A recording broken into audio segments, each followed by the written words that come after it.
وأحسن منك لم تر قط عيني وأجمل منك لم تلد النساء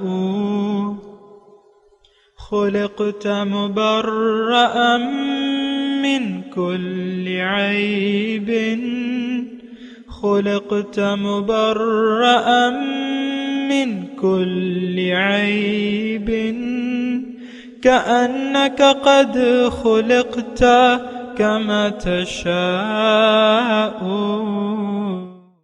كتاب أنزلناه إليك مبارك ليدبروا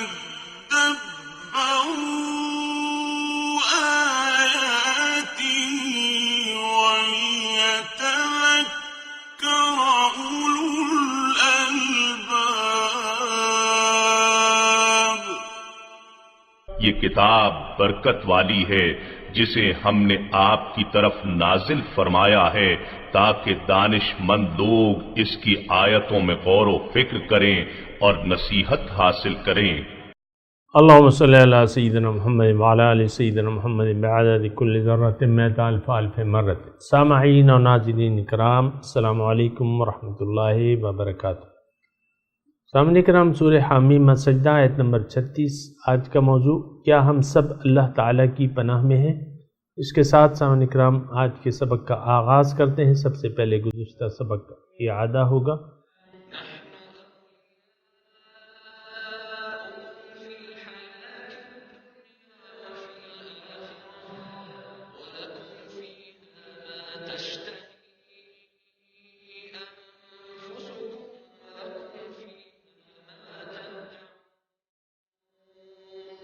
ہم دنیا کی زندگی میں بھی تمہارے دوست اور مددگار ہیں اور آخرت میں بھی، اور تمہارے لیے وہاں ہر وہ نعمت ہے جسے تمہارا جی چاہے، اور تمہارے لیے وہاں وہ تمام چیزیں حاضر ہیں جو تم طلب کرو۔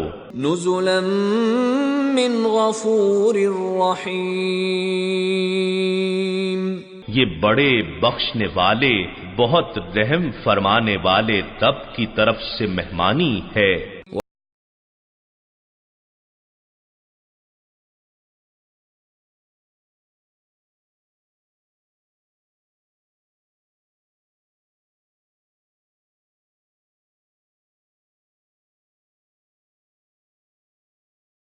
گفتار کون ہو سکتا ہے جو اللہ کی طرف بلائے اور نیک عمل کرے اور کہے بے شک میں اللہ عز و جل اور رسول صلی اللہ علیہ وآلہ وسلم کے فرما برداروں میں سے ہوں۔ ولا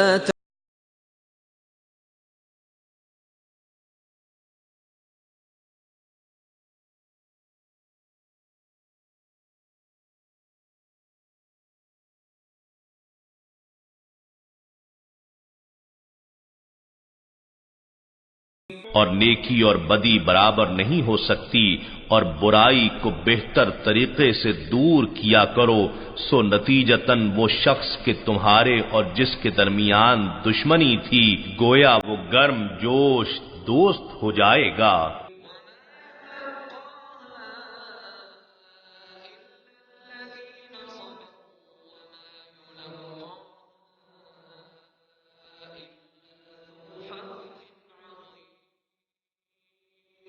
اور یہ خوبی صرف انہی لوگوں کو عطا کی جاتی ہے جو صبر کرتے ہیں، اور یہ توفیق صرف اسی کو حاصل ہوتی ہے جو بڑے نصیب والا ہوتا ہے۔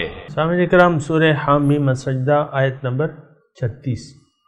وَإِمَّا يَنزَغَنَّكَ مِنَ الشَّيْطَانِ نَزْغٌ فَاسْتَعِذْ بِاللَّهِ، اور اگر تمہیں شیطان کی طرف سے کوئی وسوسہ پیش آئے، فاستعذ باللہ، تو اللہ کی پناہ میں آ جایا کرو، انہ هو السمیع العلیم، بے شک وہ سننے والا اور جاننے والا ہے۔ سامعین اکرام، تذکرہ ہو رہا ہے کہ جو لوگ یہ کہہ دیتے ہیں کہ اللہ ہمارا رب ہے اور پھر اس پر قائم و دائم رہتے ہیں تو ان پہ اللہ تعالیٰ کی رحمتوں کا نزول شروع ہو جاتا ہے۔ نورانی مخلوق بھی آتی ہے ان کے پاس اور ان کو تسلی دیتی ہے کہ بھئی کوئی خوف نہ کرو، غم نہ کرو، اور ان کو جنت کی بشارت بھی دیتی ہے، ان کو کہتی ہے کہ ہم تمہارے، ڈھارس بھی بنداتی ہے کہ ہم تمہارے دوست ہیں دنیا کی زندگی میں بھی اور آخرت میں بھی، اور لکم فیہا ما تشتہی انفسکم، تمہارے لیے جنت میں وہ ہوگا جو تم چاہو گے، جو منگواؤ گے وہ ہوگا، اور یہ مہمانی ہے رب غفور کی طرف سے۔ پھر یہ بات اللہ تعالیٰ نے کہی کہ من احسن قولا ممن دعا الی اللہ، کس شخص کی بات اچھی ہے اس شخص سے جو یہ کہے، جو ممن دعا الی اللہ، جو اللہ تعالیٰ کی طرف دعوت دے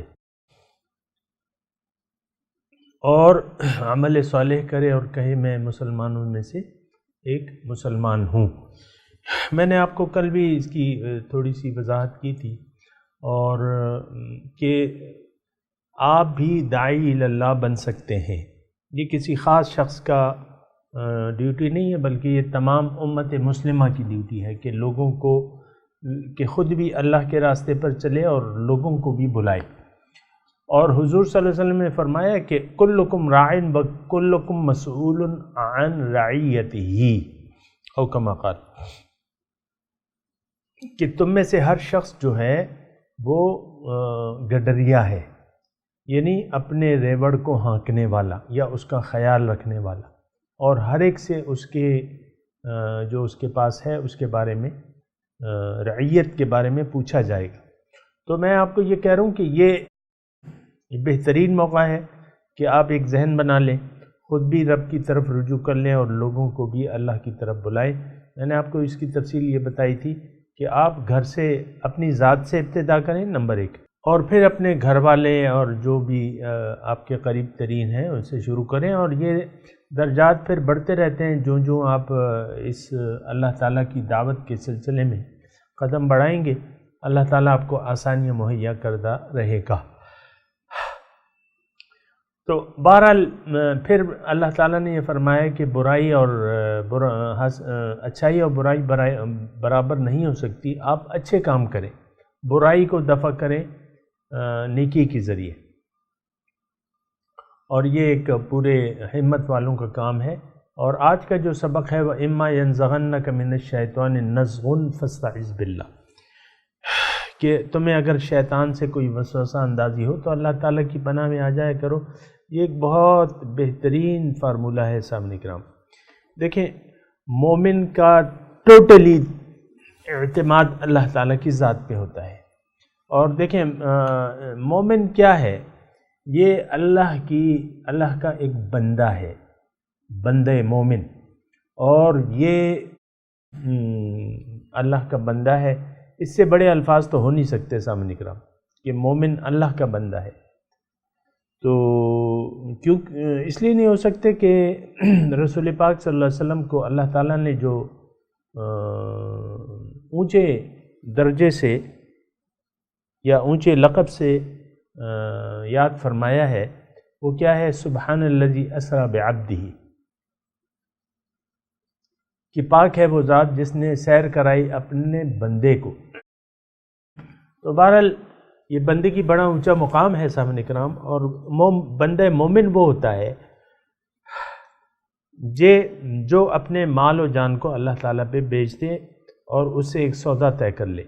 اب ظاہر ہے انسان اگر اپنا مال و جان اللہ تعالیٰ کے حوالے کر بھی دے، یعنی بیعت کر لے اللہ تعالیٰ سے کسی واسطے سے، کسی ذریعے سے، تو پھر بھی نفس و شیطان چونکہ انسان کے ساتھ لگے رہتے ہیں اور وہ اپنی کوشش کرتے رہیں گے، اس کے بارے میں نے آپ کو بتایا تھا، لیکن یہ ہے کہ وہ اپنی کوشش کرتے رہیں گے۔ شیطان سے یہاں مراد ہر وہ قوت ہوتی ہے باطل، طاغوتی قوتیں۔ شیطان سے مراد سامعین کرام تھوڑا سا اگر اس کو وسیع مفہوم کے طور پہ لیں تو شیطانی قوتیں ہم کہہ لیں، یا قرآن کی زبان میں طاغوتی قوتیں۔ فمن یکفر بالطاغوت ویؤمن باللہ، جس نے بھی طاغوتی قوتوں سے انکار کر دیا. تو یہ یہاں وَإِمَّا يَنزَغَنَّكَ وسوسہ، یہ دیکھیں انسان چونکہ اسی جسم میں بھی میرے پاس بھی ایک جسم ہے، آپ کے پاس بھی جسم ہے، اور بندہ مومن جب اللہ تعالیٰ کی راہ کا ارادہ کر لیتا ہے اور اس کے لیے مناسب کوشش شروع کر بھی دیتا ہے، تو پھر بھی امکان ہوتا ہے کہ کہیں شیطان کا وسوسہ اس کو پیش آ جائے، یا شیطان سے میں آپ کو یہ کہہ رہا ہوں کہ آپ مراد یہ لیں جو بھی شیطانی قوتیں ہیں. اب وہ شیطانی قوتیں، طاغوتی قوتیں، طاغوت کیا ہے؟ سرکش قوتیں. سرکش میں آپ کا معاشرہ بھی ہو سکتا ہے، آپ کے یار دوست بھی ہو سکتے ہیں، آپ کے گھر والے بھی ہو سکتے ہیں، جو بھی ہے. تو وہ اگر وسوسہ اندازی کریں اور آپ کے ذہن پہ، آپ کے ارادے پہ اثر انداز ہونے کی کوشش کریں، یہ سارے الفاظ ذرا سن لیں. آپ کے جو نیک خیالات ہیں، جو ارادہ ہے مستقیم، صراط مستقیم کا، اس پہ اگر اثر، ظاہر ہے کہ ایسا موقع آ سکتا ہے. یعنی مثال کے طور پہ آپ کے پاس پیسے نہیں ہیں، مثال کے طور پہ عرض کر رہا ہوں، ورنہ بندے مومن تو ٹوٹلی اس کا اعتماد ہوتا ہے اللہ پہ. آپ کے وسائل، آپ مالی مسائل میں گھر گئے ہیں یا گھر گئی ہیں، تو اب یہ ہے نا کہ کوئی ایسی اگر صورت شیطان آپ کے ذہن میں لاتا ہے، مثال کے طور پہ عرض کر رہا ہوں، یہ وسوسہ اندازی. اب یہ حرام جو ہے، یہ تو انسان کے لیے تباہ کن چیز ہے کہ انسان مال حرام طریقے سے حاصل کرے، ناجائز طریقے سے حاصل کرے. اور یہ تو آج کل ایک بھیڑ لگی ہوئی ہے، ایک لائن لگی ہوئی ہے، ہر کوئی چاہتا ہے کہ میں پیسہ کماؤں، چاہے جس طریقے سے بھی ہو، حلال ہو حرام ہو، اس سے کوئی تعلق نہیں ہے، وہ تو ایک الگ مسئلہ ہے. لیکن میں یہاں اِمَّا يَنزَغَنَّكَ مِنَ الشَّيْطَانِ نَزْغٌ کی بات کر رہا ہوں کہ اگر شیطان، تو وہ میں آپ کو مثال بیان کر رہا تھا، مالی مشکلات کا آپ دو چار ہیں، مثال کے طور پہ فاقے ہو رہے ہیں، فاقے شروع ہو گئے، یا آپ بہت زیادہ قرض دار ہو گئے. تو اب اس کا یہ مطلب نہیں ہے کہ آپ اس مسائل سے اللہ تعالیٰ سے توجہ ہٹا کے ان مسائل کو حل کرنے کی کوشش کریں. جو طاغوتی قوتیں ہیں وہ آپ کو اکسائیں گی. کیا؟ اکسائیں گی. یہ ینزغن کا ایک معنی اکسانا بھی ہے. اگر وہ آپ کو اکسائیں کہ بھئی تم یہ کر لو، یہ کر لو، وہ دیکھو وہ پیسے ہیں تمہارے پاس، اس کو استعمال کر لو، اس سے دغا کر لو، اس سے فریب کر لو، تو یہ اکساہٹ ہے.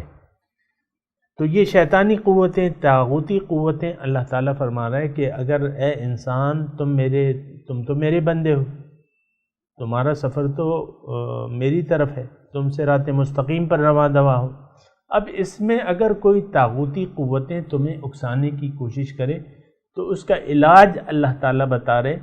علاج سبحان اللہ، کتنا بہترین علاج ہے. اللہ تعالیٰ فاستعذ باللہ، اللہ کی پناہ میں آ جاؤ.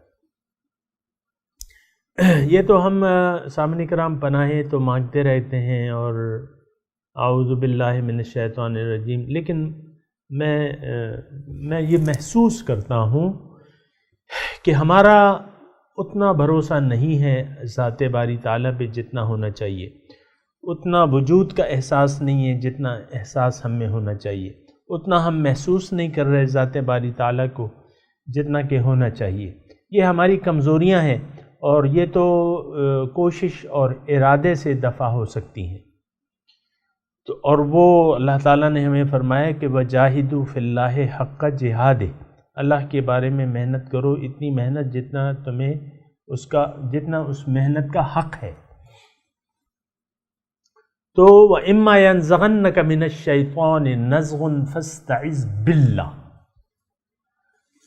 اگر تم میں اکسائے کوئی بھی شیطانی قوت تو میری پناہ میں آ جائے گا.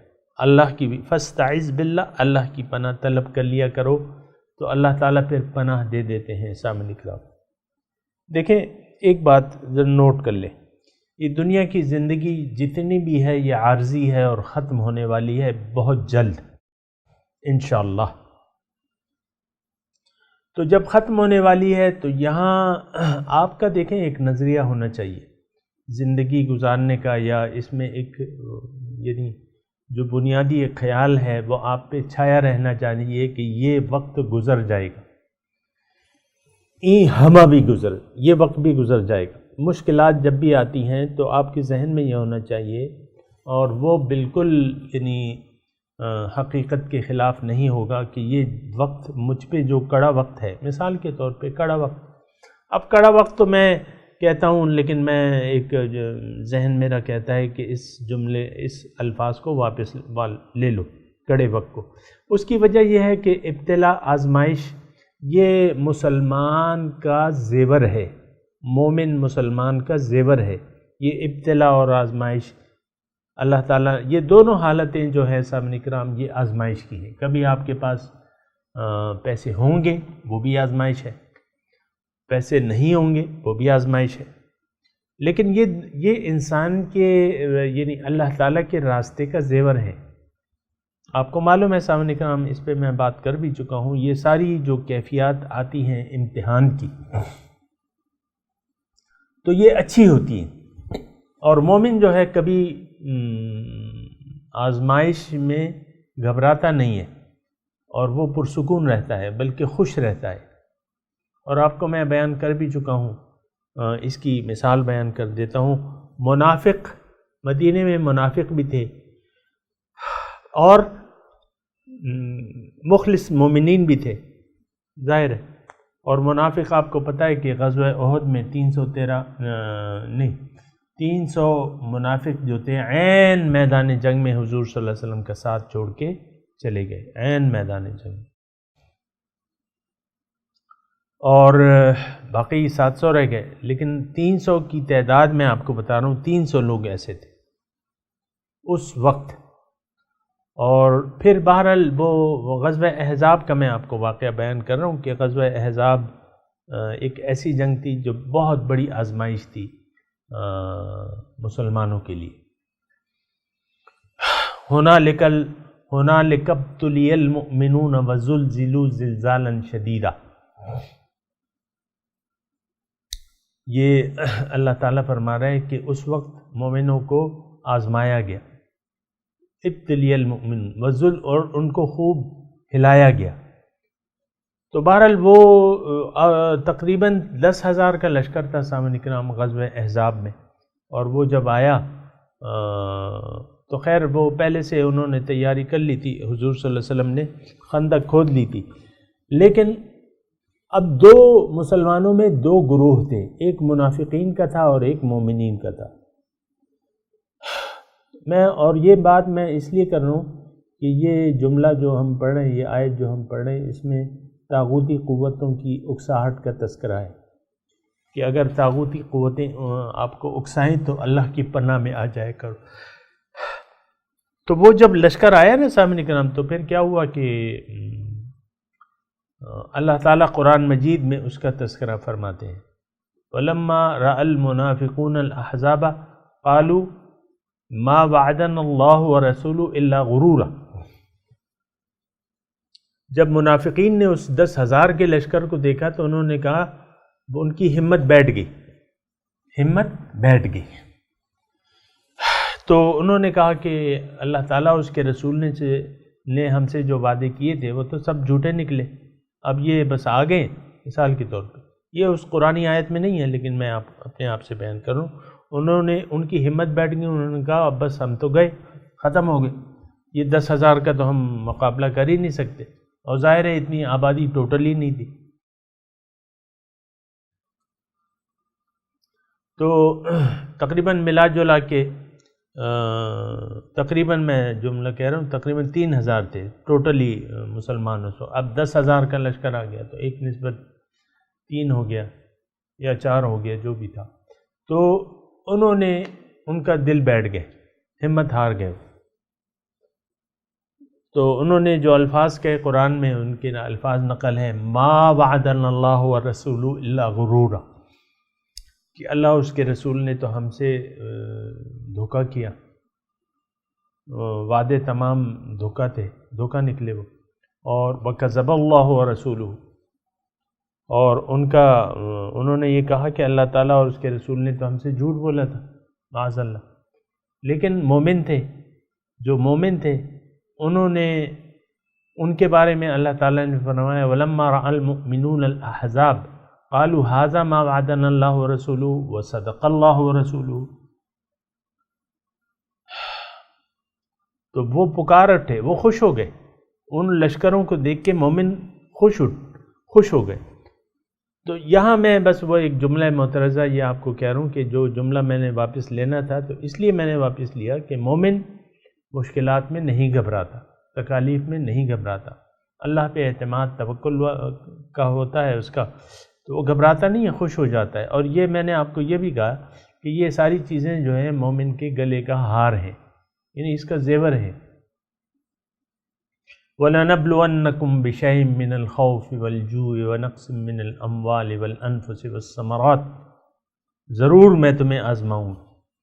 تو یہ ضرور آزمانا جو ہے تو یقیناً جو اللہ تعالیٰ نے جو ہمارے لیے طریقہ کار مقرر کر دیا ہے آزمائش کا، یقیناً اس میں ایک بہت بڑی حکمت ہے، بہت بڑی حکمت ہے، اور یہ بہت بڑی نعمت ہوتی ہے۔ تو وہ میں آپ کو میدان جنگ کا تذکرہ کر رہا تھا، جب مومنوں نے ان لشکروں کو دیکھا تو خوشی سے چلا اٹھے، کیا؟ خوشی سے چلا اٹھے، ھذا ما وعدنا اللہ ورسولہ وصدق اللہ ورسولہ، یہ ہے وہ وعدہ جو اللہ تعالیٰ نے ہم سے کیا تھا اور اللہ اور اس کے رسول نے ہم سے سچ کہا تھا۔ ان کا ایمان اور بھی بڑھ گیا۔ بہرحال یہ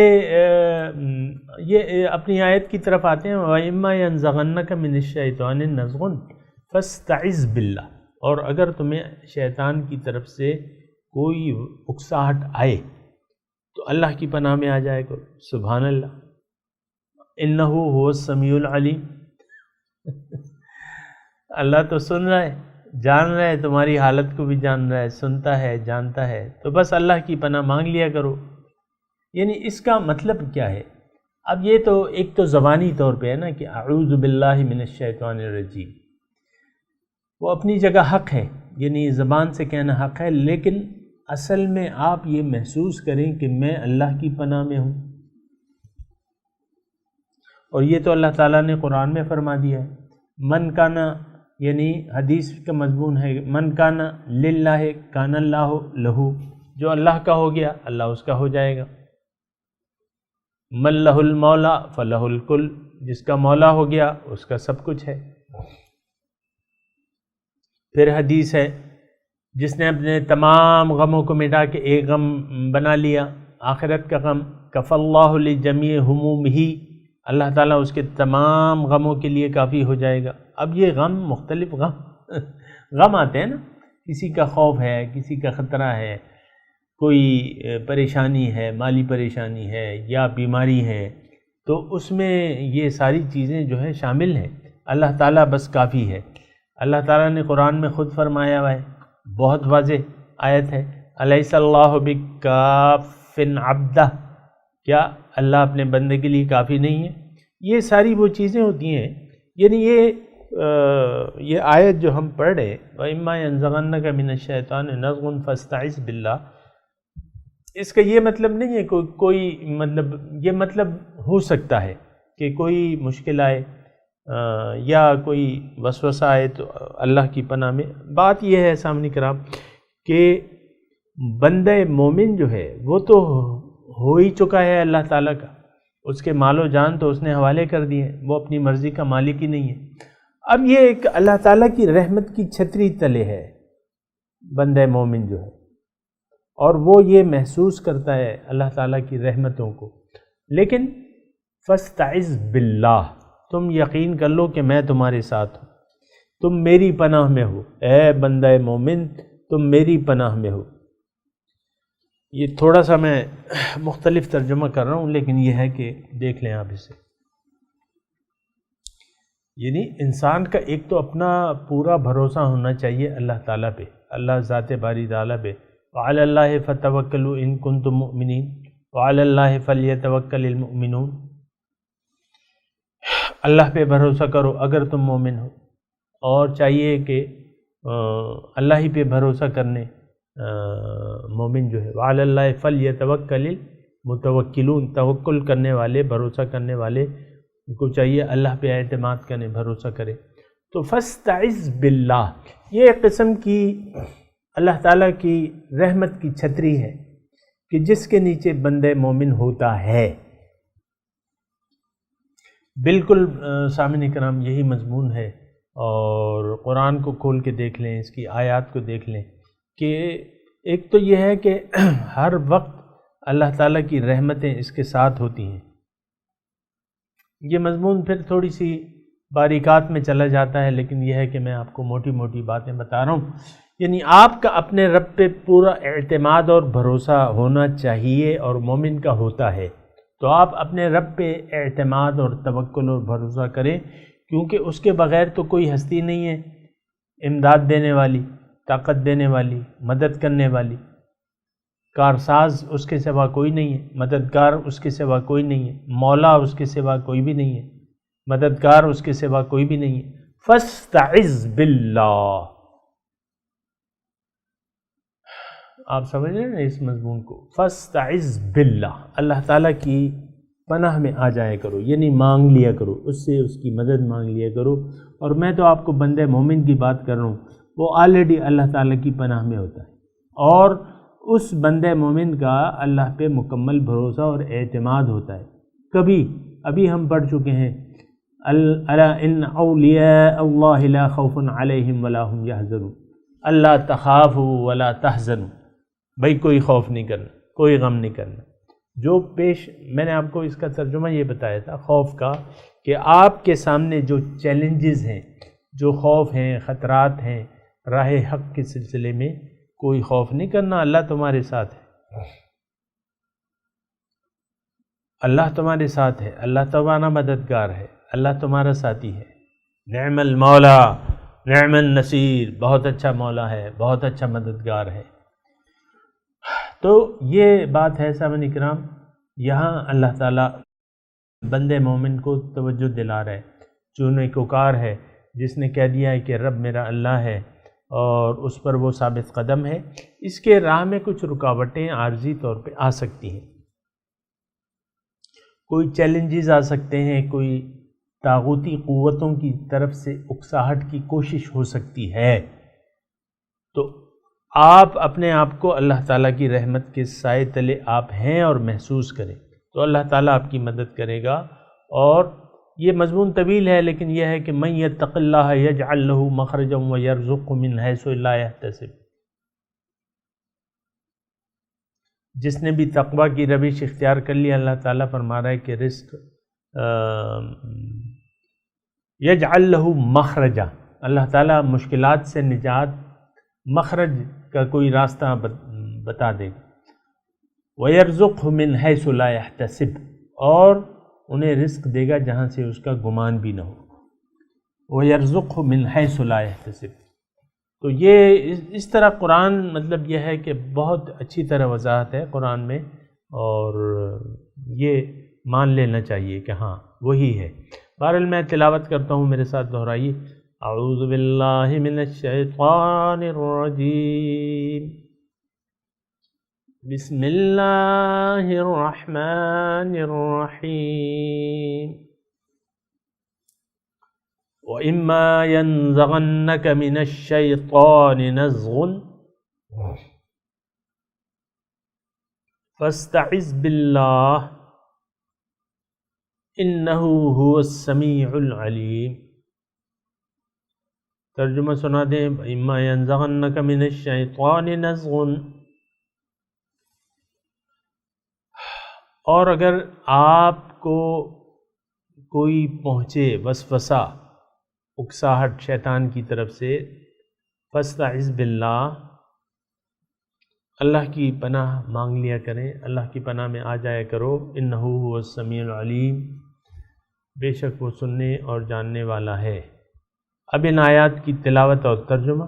وَإِمَّا يَنزَغَنَّكَ مِنَ الشَّيْطَانِ نَزْغٌ فَاسْتَعِذْ بِاللَّهِ إِنَّهُ إنه هو السميع العليم. When a temptation from the devil provokes you, seek refuge in God. He is the hearer, the knower. سامعین کرام، اس کے ساتھ ہی آج کے درس کا وقت اختتام کو پہنچا۔